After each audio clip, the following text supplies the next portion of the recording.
vaccine distribution and rollout and answering questions about the COVID-19 vaccine. Very pleased to be joined by Dr. Jennifer Sa, Medical Director from the Chicago Department of Public Health, Allie Brisbane from my staff, as well as Ginger Williams, who has been helping us on the medical side of the 48th Ward for the last 11 months, really trying to help guide our community through COVID-19. Through public awareness, through all the little things, masks, and helping people navigate this pandemic that we've all been dealing with. Tonight's going to be recorded, and we will have information that comes from the meeting tonight in our newsletter on Friday. Want to thank many of you for emailing questions ahead of time. Dr. Sa is going to answer many of the questions that were emailed in, and we'll have a little bit of time at the end for some live questions that Allie Brisbane will moderate through our questions. Ginger Williams, for those of you that don't know, is an RN and has been helping with us on the COVID-19 response in our community. She can be reached at ginger@48thward.org. This last couple months, she's had 7 interns, nurse interns from Loyola University that have been helping her to be a resource. So please reach out to us. So tonight we're going to talk about the vaccine rollout, and I think that you're going to hear a lot of information. The biggest takeaway that I think myself and Dr. Sa and the city want to say is that all of us, every one of you, will be vaccinated, and hopefully in a very quick time frame. We are, as a city and the state, somehow we're waiting for more vaccine from the federal government and the vaccine providers. So as quickly as we are getting it at the city and the healthcare providers within Chicago, we're getting it out the door. But the main thing is it's going to require us all to be patient, as we have been for the last 11 months, and continue to be vigilant in doing all of the little things that we've done, wearing masks, using hand sanitizer, being very smart about how we are taking care of ourselves and our neighbors. The main thing also that you're going to hear is, and the main question that all of you have is, how do I get my shot and when am I going to get my shot? And you're going to hear kind of specifics from Dr. Sa, but the main thing is that we have been telling everyone as a city is it's first and foremost important to go to your healthcare provider. If you have a doctor, reach out to them, sign up with them. They will then contact you when shots are available with your healthcare provider. And I think a lot of people have gone to their healthcare provider and been told that they'll be notified when they're able to get their shot based on their age and other health factors. And I think that's kind of beginning to work. The other part is clinics. And I think all of us know that there's been a kind of an inundation of people trying to get appointments. I hear your frustration. I've heard your phone calls. I know many of you are on the website kind of looking for those appointments, 3 weeks from now. Those clinics are going to continue to get more vaccine doses as well. And I think you'll see more locally that we'll be able to have some of our local providers get that. But the main thing is to be patient. The city is going to continue to provide us with a map and identify those local providers that are going to be able to give vaccines out. Oak Street Health on Devon Avenue and Mariano's are 2 locations within the ward. We are going to get more of those locations as those providers begin to let us know that they're there and they're able to take vaccines. The other part I want to say is that we're going to be doing COVID-19 testing on Saturday, February 6th from I think 10 to 12, 10 to 2 at the Ismaili Center parking lot at Rosemont and Broadway. Please come by if you need to get tested. We welcome that. So I'm going to turn it over to Dr. Sa, who's going to walk through a PowerPoint, and then we'll go to questions. And the main thing that we want to make sure is that you get information tonight. It's not going to be perfect. It's not going to tell you exactly when to get your shot. But my goal is to make sure that all of us get vaccinated and your health is top priority. So Dr. Sa, turn it over to you. Well, thank you so much for having me tonight. I hope everyone is staying safe and healthy. So I'm here to give you an overview on where we are with our COVID-19 vaccine mission, as we call it. So I'm going to start by giving you just a brief overview of the vaccine, which many of you are probably familiar with, and then really focus in on our vaccine distribution plan and how it's going to look for our city. So as you are likely aware, there are currently 2 COVID-19 vaccines that have received emergency use authorization, or EUA, from the Federal Drug Administration. Those are the Pfizer and the Moderna vaccines. They're both messenger RNA vaccines, or mRNA vaccines. It's a very neat technology that has been in development for several years. So it's basically designed to help your body identify that spike protein on the coronavirus. So if you've seen the pictures of coronavirus, you know that has like those little spikes around it. Those are the spike proteins. Helps our bodies identify the spike protein so that we can build up our immune response and defeat COVID-19. It's important to remember that neither vaccine will give you COVID-19. They are not live vaccines. As you all know, they're safe and highly effective against COVID. A common question we get is, if I've already had COVID, do I still need to be vaccinated? And the answer is yes. The thought is that you will still benefit from vaccination because we're not sure how long immunity lasts after you get COVID-19. And important as well, the vaccine is going to be offered at no cost to the vaccine recipient. Next slide, please. It's important to note that this is a 2-dose vaccine. So both the Pfizer and the Moderna vaccines require 2 doses to be effective. In the Pfizer trials, when people got just 1 dose of the vaccine, it was only 52% effective compared to 95% effective if you get both doses. And when we're talking about effective, we are talking about how the vaccine is good at preventing you from getting sick from COVID-19. Both vaccines are intramuscular, so shot in the arm like your flu shot. And yeah, so again, very important. 2 doses, have to get both doses to get the full benefit from the vaccine. Next slide, please. I think it's important to note vaccination is such an important measure to stop this pandemic and help us get back to normal. But it's important to remember that is one measure to stop the pandemic. So while vaccination is incredibly important, we have to remember to do all the things that we've already been doing for the last year. So making sure you're wearing your mask when you're out and about, avoiding close contact, maintaining that social distancing, not having the big gatherings, cleaning and disinfecting, making sure you're washing your hands frequently, and then staying up to date with our other public health guidance, like staying home if you're sick or avoiding travel. So still important to do all of those things, even after you get vaccinated, even after many of our community members are vaccinated. Next slide, please. And so I know all of you are really interested in knowing more about the distribution plan. I just wanted to mention that all of this information can be found on our website, chicago.gov/covidvax. So I encourage you all to go there. There is a wealth of information on that website. But let me go through some of the highlights.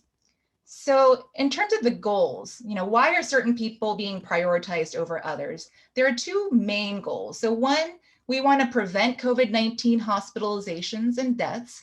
So we want to make sure that we are quickly vaccinating those who are at highest risk of having severe COVID-19 disease.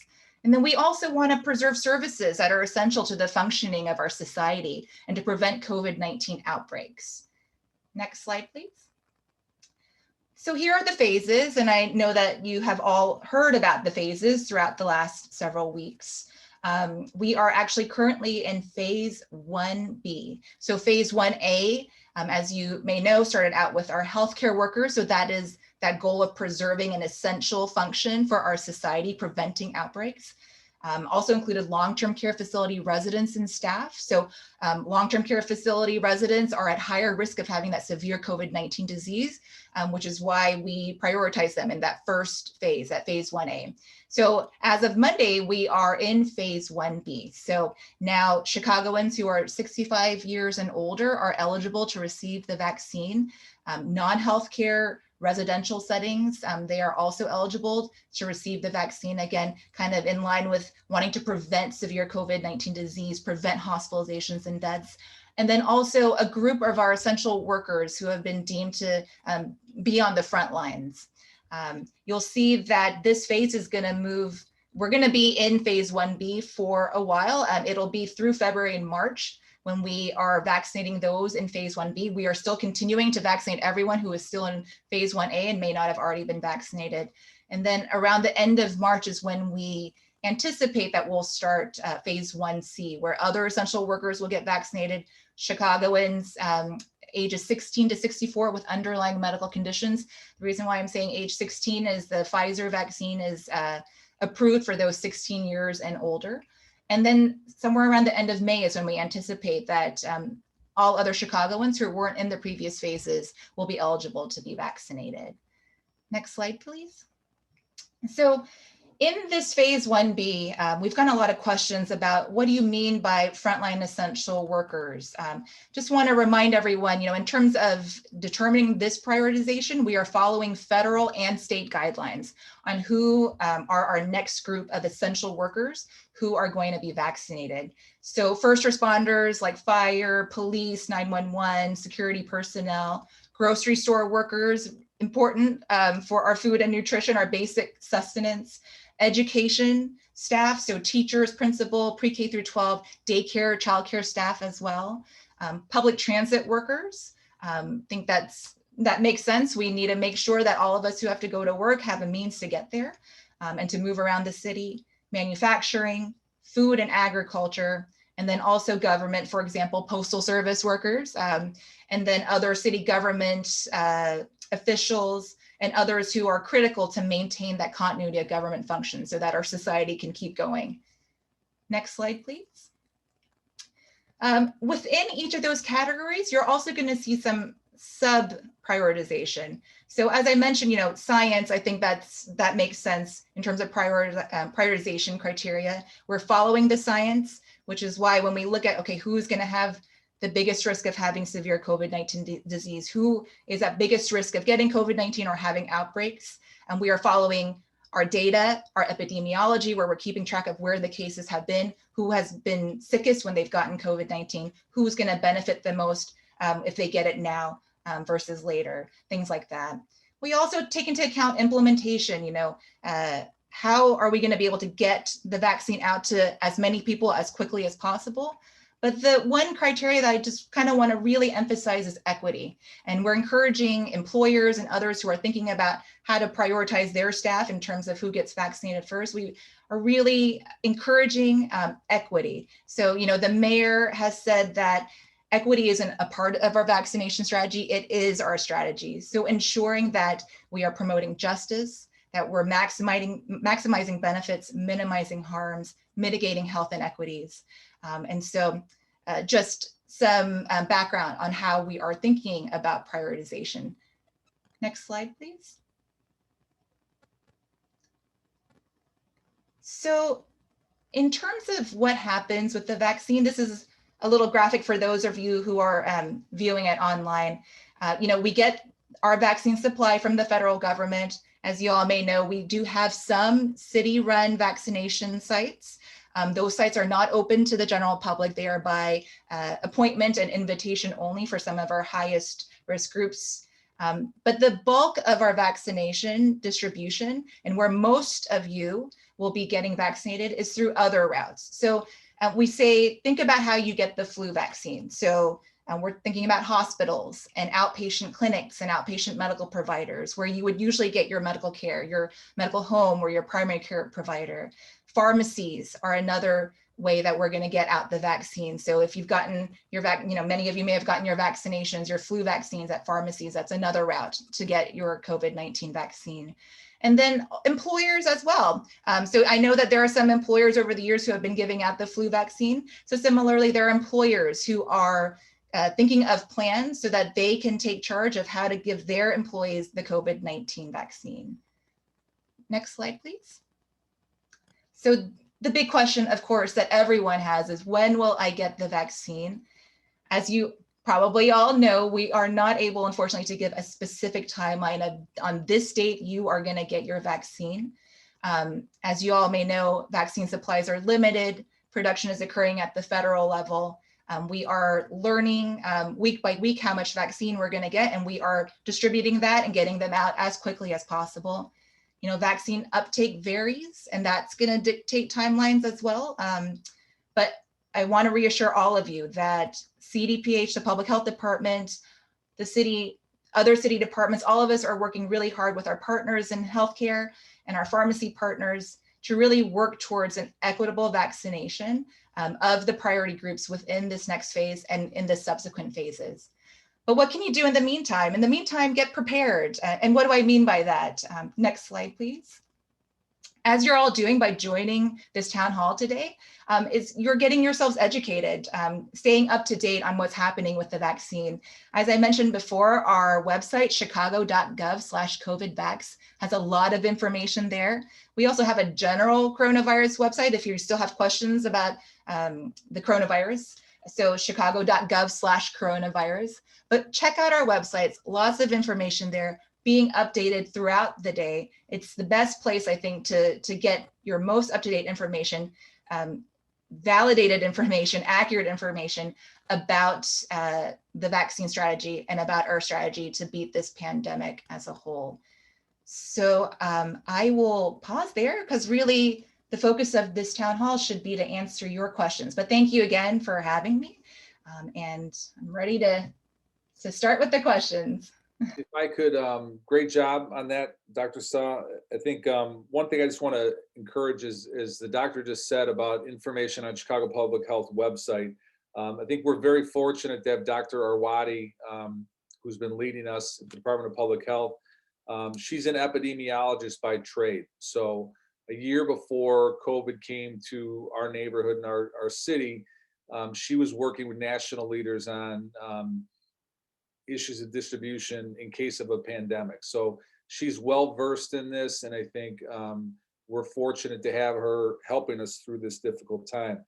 But one thing people can do, in addition to looking on the website, there's a link to a COVID coach, which is a way you can register to get information about COVID vaccines and other things. And as the process continues to roll out, you know, that COVID coach link may pivot to a way to give you more information on how to get a direct vaccination. So all this is kind of a rolling process, but I think it's key to go to COVID coach and sign up. The other thing I'll mention before we get into questions is that many of our seniors, some of them don't have access to the internet or email, where a lot of the healthcare providers are going in clinics to sign up. And I think we're going to send this out, but I think all of you that have neighbors on your block that are in your buildings that you could lend a hand to, there's a phone number, 312-746-4835, where Chicago Public Health will take feedback from seniors and get them kind of in the queue, so to speak. So I think we're going to work to make sure that all of our seniors throughout the neighborhood are having that information. But if there's people that you know that need it, please feel free to have them call. Many of our senior buildings have begun to get vaccinations. Our nursing homes, where we've seen the highest concentration of COVID cases in our community, I think many of them have recently gone through vaccination. So this is beginning to roll out. It is happening, but I understand the frustration and the anxiety that we're all going through to try to get it now. So I just wanted to touch on those things, and then I'll turn it over to Allie and the doctor for questions. All right, thank you, Dr. Suh, for being here tonight. So I'm going to start. We got a lot of emailed questions. Thank you to everyone who sent them in. I'm going to start with kind of some of like the hot questions that we've been receiving a lot of at our office, and then I'll get into some of the more specific ones. And I see we've got a couple, we have a couple questions that have already come in through the Q&A function. So viewers, feel free to drop them in there. We're going to prioritize the emailed questions first, but I think we should have time. So many neighbors who have been reaching out to us, Doctor, are in the 65 plus age range and very eager to get vaccinated. One of our neighbors reached out and she was having trouble finding local locations. And she said, not all of us drive, and I'm hesitant to take public transit at this time because of COVID-19. What are her options? What would your recommendation be if people can't this week find an appointment that's in our community? Yeah, if you get your healthcare within your neighborhood, I think starting with your primary care provider, staying in communication with them or your local pharmacy about when they'll be getting the vaccine and when it'll be available to you, I think that's very important. You know, if you are wondering which clinics and pharmacies have been getting the vaccine, you can actually see that on our website. So chicago.gov/covidvax. If you go to the planning section and you click on the link there, you can actually search by zip code. I searched my own zip code, I was just curious, and you'll see like different pharmacies and clinics pop up. But I would stay in touch with your primary care provider, kind of like, you know, I don't know if folks remember the new shingles vaccine, but I remember it very clearly as a primary care provider. It wasn't in stock in many places. And so our clinic had a system where we would put people on a waiting list, things like that. So talk with your primary care provider first, talk with your pharmacy where you usually get your medications. You know, if you don't have access to the internet, you can call that number that the alderman just gave out. It's our COVID hotline. So 312-746-4835.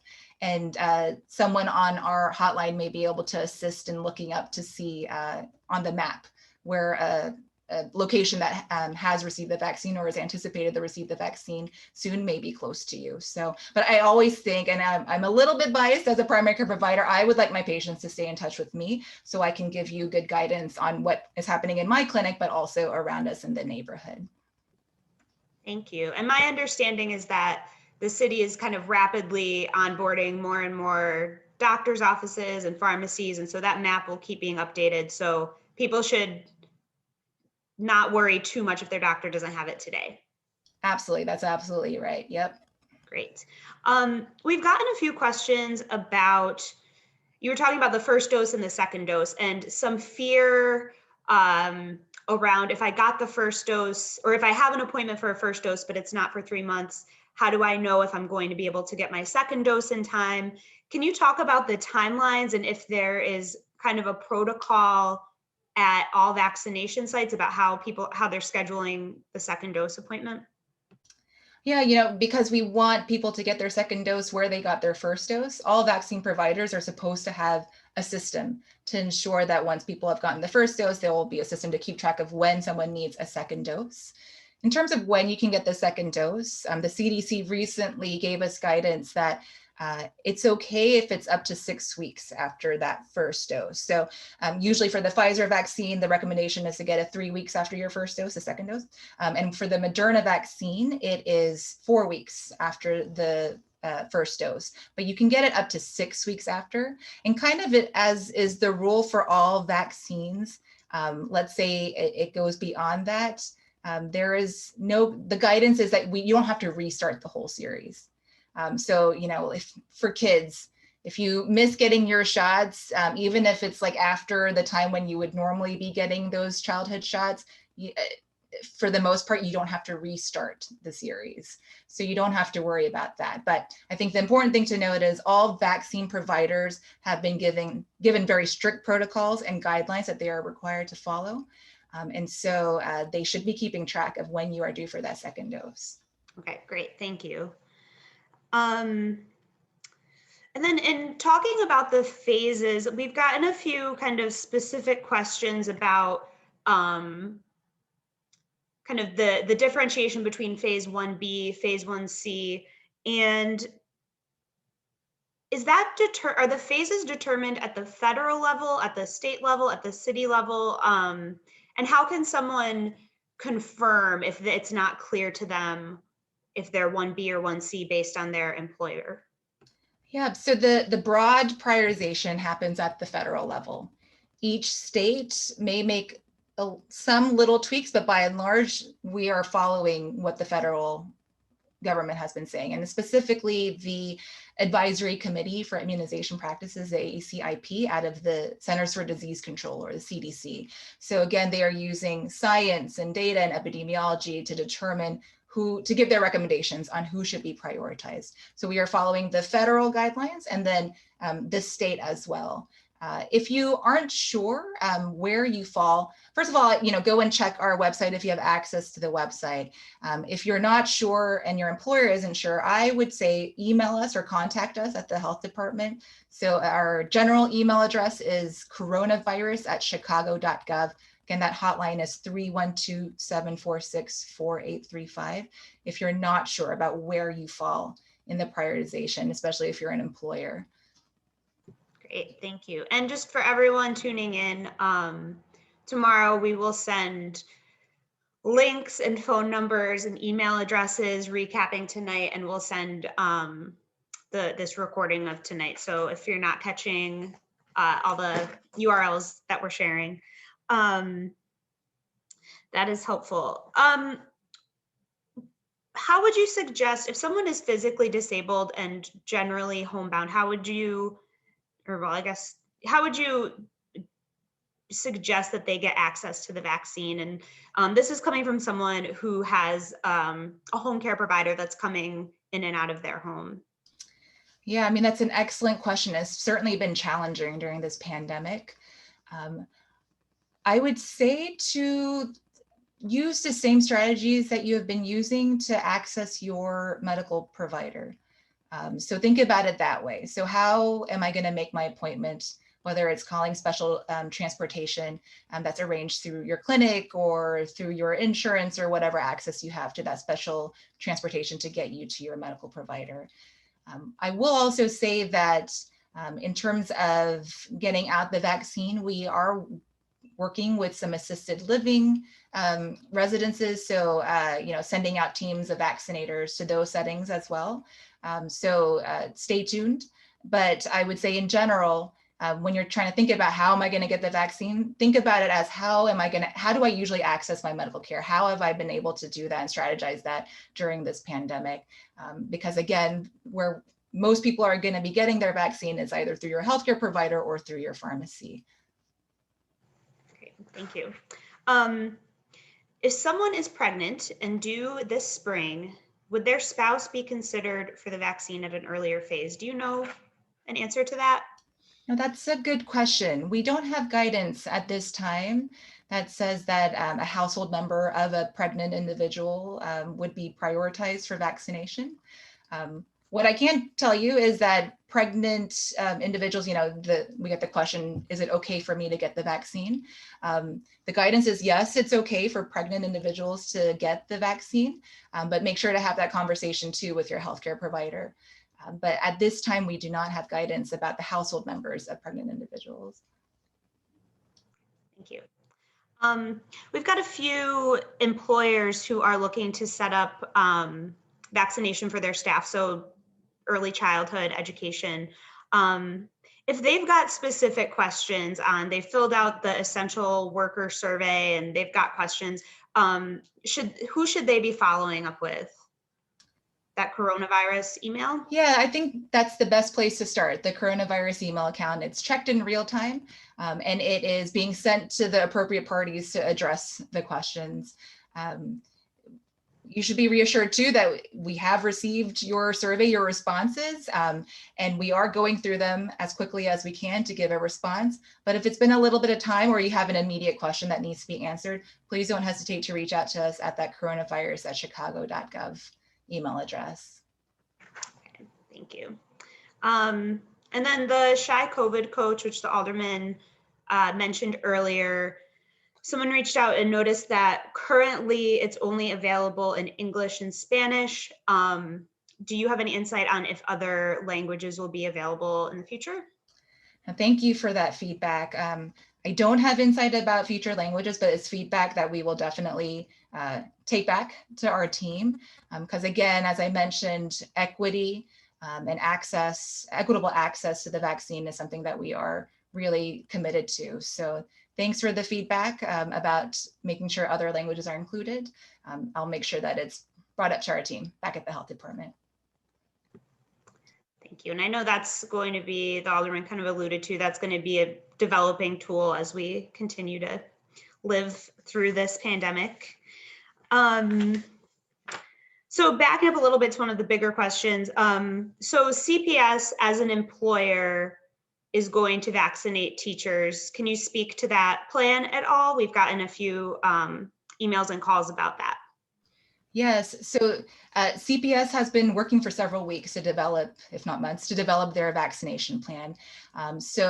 As was mentioned, I think earlier this week, the thought is mid-February is the anticipated start date for their vaccination strategy, their plan. So CPS has a strategy in mind, is working towards distributing vaccines and administering vaccines to their own staff. And so for CPS employees and other employees who are expecting to get vaccinated through their employer, should they be just kind of holding tight and waiting to hear direction from their employer? I would say so. You know, if you are in that 65 and up group too, older group, you can always reach out to the pharmacies and your healthcare provider as well about vaccination. But there are many employers, and CPS is one of them, who are taking ownership of ensuring that their staff get vaccinated. So stay tuned for updates. I would encourage you all to stay in contact with your employers. But again, if you do fall into like a different group under 1B, 65 and older, you can also reach out to your healthcare provider and the pharmacies to see if you may be able to get your vaccine there. Great, thank you. All right, I'm going to move to the questions that are coming in now. So this is about testing. The Alderman reminded everyone that we have free testing next Saturday in the Ismaili Center parking lot. The question is, who should and should not get tested for COVID-19? It's a great question. You know, we've been learning throughout this pandemic, but the recommendation is that certainly if you have symptoms of COVID, stay at home, get tested, do not leave home or go to work or school until you've gotten your COVID test result. If you have been exposed to someone with COVID-19, we recommend that about 5 to 9 days after the last time you were exposed to that person, you should also get tested to see whether you have COVID-19 or not. And this is regardless of whether you have symptoms or not. We do encourage everyone who's been exposed to someone with COVID-19 to get tested as well. And then of course we have our travel order guidelines in terms of getting tested if you've traveled to one of those high incidence states. So those are our guidelines. So if you have symptoms or you've been exposed, please get tested for COVID-19. There are some situations where people may be doing what we call surveillance testing. So this is testing of people who don't have symptoms, who haven't been exposed, but it's to get a sense of who in their population or their employees may have COVID-19. So you may hear about some schools doing that, especially universities. But for a general member of the public, if you have symptoms or if you've been exposed to COVID-19. Thank you. Allie, let me take a crack at a couple of the questions that have come in. So I think someone brought up Truman College as a site. I think the mayor was there last week with Alderman Kappelman and Dr. Arwady. I think it's my understanding that presently it's still folks that are 1A, that are healthcare providers that are being vaccinated there. I think more locally for us, we are going to try as an office to look at what other healthcare providers that want to be providers of vaccinations and provide that to public health. So we have buildings that have doctors' offices in them. We're going to look at what other clinics we have locally and try to connect them with public health so that those that don't have primary healthcare providers can have more local access. I think to date, Oak Street Health and Mariano's, but we would expect soon Walgreens and Osco locally to begin to have vaccinations. I think, and as we look to roll out more and we get more vaccine, we're going to look for more ways to connect doctors that are local. Someone brought up the Armory. I think as this rolls out over time, we're going to kind of monitor the gaps where we aren't seeing that people are not being vaccinated and look for places like the Armory with the healthcare provider. That's not anytime soon. it's as this rolls out and we see that more vaccines coming in that we can help administer. So those were a couple of the questions I saw that came in. Cool, thank you. All right. Based on experience with individuals vaccinated thus far, are there any particular side effects to watch out for? And this person said thank you twice for being here with us tonight. So. Thank you. The side effects are actually similar to the flu vaccine. So as a healthcare provider, I've gotten my vaccine, actually got my second dose of the Moderna vaccine this morning. And the side effect that I've been feeling is kind of that arm soreness. So by and large, the side effects are mild when people do get them. So soreness around the injection site. You may feel under the weather, fatigued. Some people get a headache. These are all signs actually that our body is making that immune response. So it's a good thing. So usually mild symptoms that last just a couple of days and then they go away. It's in rare cases, people have had allergic reactions, but that's the case to any vaccine or medication. But for the vast majority of folks, it's just mild symptoms like me, just some arm soreness and feeling a little bit tired. But yeah, no, we've had very good results with the vaccine so far. Great. We have a question. Are we getting a card as proof after getting the vaccine? Yes, you will get a card. I don't have mine. I hope my husband doesn't mind. This is his. It's like this little card. It's actually really nice. So it's for you to keep track of the fact that you got the vaccine, and then on the back, it's not filled out, but they also give you a reminder of when you're supposed to come back for your second dose. But you will get a card. It's also going to go into our state database. You might not have known, but many, if not most vaccine providers actually keep track of your vaccine so that if you go from one place to the other within the state, we can actually see which vaccines you've received, really helpful for kids. And so all vaccine providers are required to enroll in this database. It's all secure, right? This is all health information. So no one else sees it except for healthcare providers. But yes, you will get a card so you can keep track of when and where you got the vaccine. All right, and can you reiterate how important is the timing of getting the second shot? And what if I get the first shot, but I have difficulty getting my second dose? Yeah, so the second dose of the CDC came out with guidance that said that for both of the vaccines, you can get it up to 6 weeks after the first dose. So it's okay if there's a little bit of a delay. As best as possible, we would like people to get that second dose on time, meaning the usual recommendation of after 3 weeks for the Pfizer or after 4 weeks for the Moderna, but it's okay if you get it up to 6 weeks after your first dose.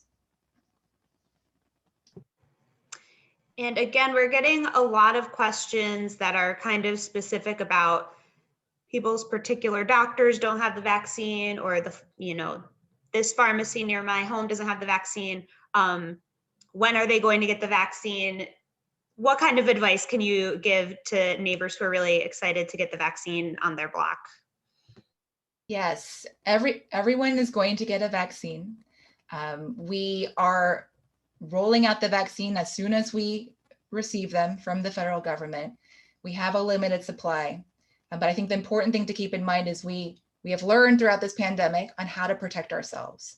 So while we are waiting to get the vaccine, or stay in touch with your healthcare provider, but make sure you're wearing your mask, make sure you're socially distancing, doing that good hand hygiene. These things work, and we've been doing it for all these months. It's going to take some time. Phase 1B, as I mentioned, it's going to be through February and March as well. But we are, as soon as we get the vaccine, we are processing them and getting them out to the providers and to our vaccination sites. But keep up to date. If you have questions, contact us. But everyone will get vaccinated. All right. And correct me if I'm wrong, but I believe that you can only get a vaccine by appointment, right? We've got someone asking where they can get one tomorrow. Yes. It's by appointment everywhere. In part because, first of all, we want to make sure everyone is socially distancing. We don't want big crowds to come. And then the other thing is there is a little bit of process with this vaccine because it's a new vaccine. You have to be observed for 15 to 30 minutes afterwards to ensure that you don't have any like a severe reaction or allergic reaction. And so it's different from like the flu vaccine, where you can just pop into your pharmacy, get the vaccine, and be on your way. We're taking extra safety precautions with the COVID-19 vaccine, and then also because we are in a pandemic. So it's by appointment only at your healthcare provider or your pharmacy. Our city vaccination sites, as I mentioned before, not open to the general public at this time. That's by invitation and appointment only for those sites. So is the current distribution schedule and phases, is that based only on the availability of the Pfizer and Moderna vaccines? There's been some news about Johnson & Johnson getting close to being approved. Do you think that once Johnson & Johnson is approved that the wait times will shrink? I think that would be the hope. The more vaccine we have on stock, the easier it'll be to get it out more quickly. Everyone has been working really hard to develop new vaccines and also to manufacture the vaccines that are currently under authorization. But the more vaccine we get, the more people we're going to be able to vaccinate.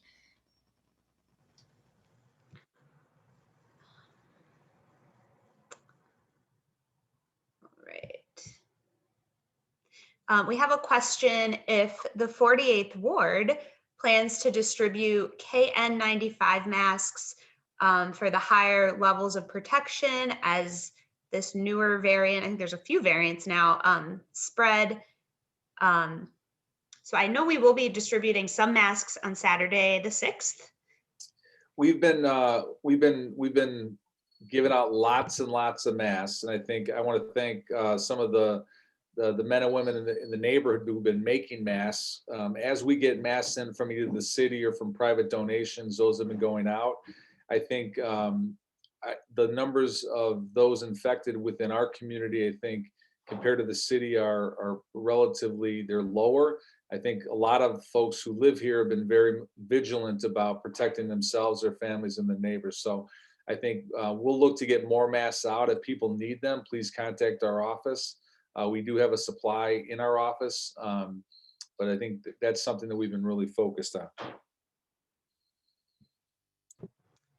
Great. And you can always call us at 773-784-5277. And if we need to, we can bring a mask to you. I believe we delivered hundreds of masks to a few of our schools today, and we've been doing that throughout the week. One thing I think I saw a question related to some providers that may have like an extra dose, and are we going to let people kind of know where that is? And I think to the doctor's point, these appointments have to be scheduled with either healthcare providers or clinics. Our office isn't going to call at 5 p.m. saying, there's 3 shots left at Walgreens. So I think part of this is all to be patient and try to make sure that you're able to sign up to get a shot. There will be rumors about different places, and I think we want to try not to have people, gravitate to those rumors. I think the main thing is our office and public health are going to continue to provide the most up-to-date information, oftentimes a couple times a week, on what's going on and how things are rolling out. But I think whatever information we get, we're going to kick it right back out to you via our newsletter. All right. We have a question that I think I know the answer to, but Dr. Alderman, you can correct me. The question is, will CPS also be facilitating vaccine distribution for vendors in the buildings, like janitorial staff? And my understanding is that school staff in general will be vaccinated by CPS. Yes, school-related staff will be included in the vaccination plan for the district. But I would also just encourage you to touch base with the CPS team over there. They've been wonderful. I've been working with them throughout this pandemic. So lots of information that they have, and they can confirm any questions that you have about that. All right. Doctor, do you have any information about FEMA vaccination sites that President Biden spoke about implementing? Do you know if any are coming to Chicago? Yeah, I don't have more information on that. But if there are vaccination sites that open up in Chicago, we'll certainly make sure to let the public know how to access those. And it would probably be a good idea to just start at our website, the chicago.gov/covidvax website. once we get more information, we'll post it there. Great, thank you. Going back to the vaccine card, is that something that people should be bringing with them if they travel? Like, will they be needed at the airport or? Yeah, there's been some conversation about that and testing results. It is a small card, so you could just keep it in your wallet. I don't have the answer as to whether this will at some point be required for travel, for example, abroad or to another state. But it is a small card, so it's wallet size, so you could keep it with you in your wallet for your purse. Great. Here's an interesting question. I live with my partner. If he gets his shot first because of his age and medical history, do I still have to wear a mask around him until I get vaccinated? Yeah, so the recommendation is even after we get vaccinated or others around us, that we still need to do the usual precautions that we've been doing throughout this pandemic. So wearing the mask, socially distancing, doing that good hand hygiene. If someone is allergic to penicillin, should they have concern about the COVID vaccine? So that's a good question. It would depend on, I guess, the severity of your reaction. Like I said, we have different guidelines at each of our vaccine providers on how long someone has to be monitored. So that doesn't preclude you from getting the vaccine. The only people who can't get the vaccine right now, for sure, are those who have severe allergic reactions or allergic reactions to the vaccine itself, like they got their first dose and had an allergic reaction, or a component of the vaccine. And all the vaccine providers have screening questions, so they'll know to exclude you if needed. But if for everyone else who have just general allergies, that's why we observe everyone for 15 to 30 minutes, depending on what kind of allergy you have and how severe it was. If you carry around an EpiPen, I recommend you should be carrying that at all times when you leave your home, but when you go get vaccinated, you should carry that with you. All of the vaccination providers are supposed to have emergency supplies on hand. So for example, at our city vaccination sites, we have epinephrine, all the treatment for allergic reactions there. But important to also have this conversation with your healthcare provider so that they can help you make an informed decision. Okay, thank you. Still getting a lot of questions about why can't I get an appointment? Do you have someone is saying, should I check daily? I'm sure it kind of depends on which location, but people should just kind of continue to call and stay on top. Check in periodically. If you have access to our website, check out the map.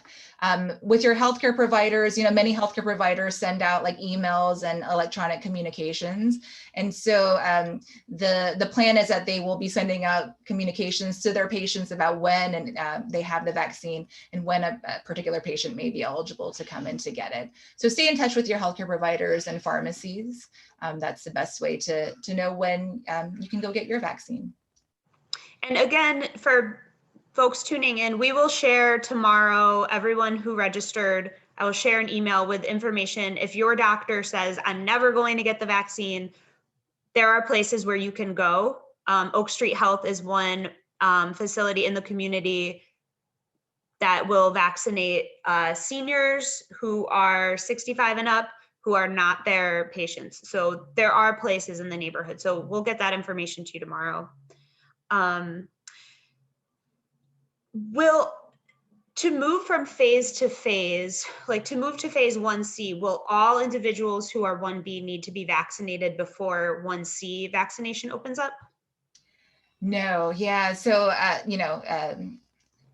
from the previous slide, if you saw it, there's overlap between the phases. There are some different metrics and things that we follow, including what percentage of phase 1A has been vaccinated, what's the rate at which they're getting vaccinated. If it's starting to slow down, then you might be able to move to the next phase. But you don't have to wait for everyone in a phase to get vaccinated before moving on to the next phase. Okay. I'm getting a few more questions about the extra dose rumors. We would probably say just make an appointment and don't try to get a random extra dose, right? Yes, yeah. Get your appointment. That's the best way to guarantee you're going to get it, get the vaccine, and to get it appropriately. Okay, I think most of these. Can you please speak to whether 1A eligibility applies to a family member providing home health care to someone in their household? I had read somewhere that this would meet the definition of a non-hospital healthcare provider, a parent caring for an epileptic dependent.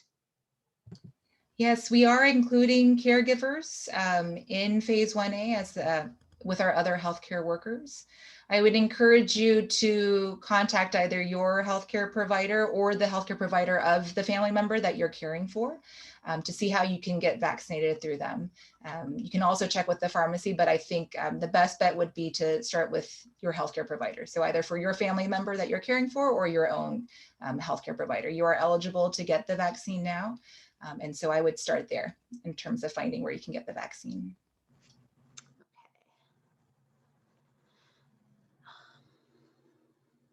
Do people, when someone signs up for their vaccine appointment, do they know which vaccine they're getting? That's a good question. Right now at our city sites, we are giving out the Pfizer vaccine. I would imagine that many healthcare providers will let you know which vaccine you're getting. Certainly when you get there, you will know which vaccine you got, and you'll get the little card that says which vaccine you got so that you know to get the same one for your second dose. I can't find the question, but I did see one before. Someone who is hoping to help some of their friends at their church who don't have access to internet, people who fit into 1B. What is the best way that someone, I know we have lots of neighbors who will likely do this for their neighbors. What's the best way that someone could do that in a way that feels safe in terms of like sharing health information?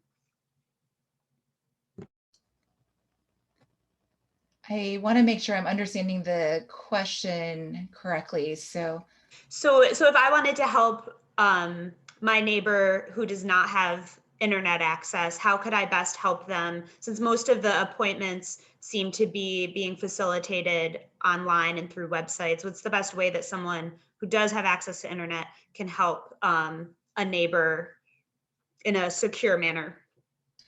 right, yeah. So I mean, I would assume that you would get permission from your friend or your neighbor to help them out. And so that's the most important thing, that your neighbor that you're helping out knows that you're going to be helping them and that you're going to be helping them to enter in whatever information they need to on their internet. The most important thing is to have that conversation with the neighbor that you're helping. Otherwise, making sure that you're going to legitimate sites like an actual healthcare provider, pharmacy, things like that. Those will be important too. So the same precautions you would take for yourself, but just make sure your neighbor is aware and has given their permission to you for you to enter in their health information or their demographic information, name and address, things like that. Okay. Then again, a few questions. People who do not have a primary care provider, where should their first stop be to try to get an appointment?